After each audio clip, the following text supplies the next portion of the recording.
Hi friends, I'm Slaya, and today I am going to show you how to use the CapCut AI Image Generator. If you're ready, let's get started.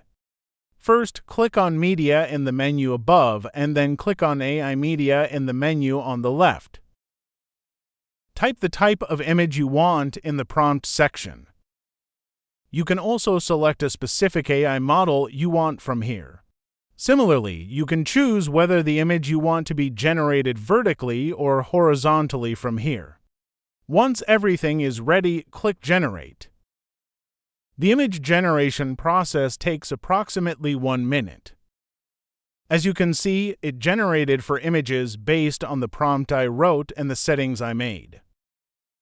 If you don't like any of the 4 images generated, you can change your prompt or click Regenerate to generate another 4 images with the same prompt.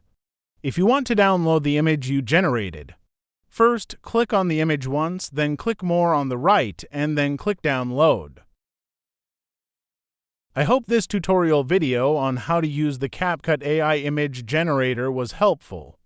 If so, please subscribe to the Slaya YouTube channel and like the video. Have a good day.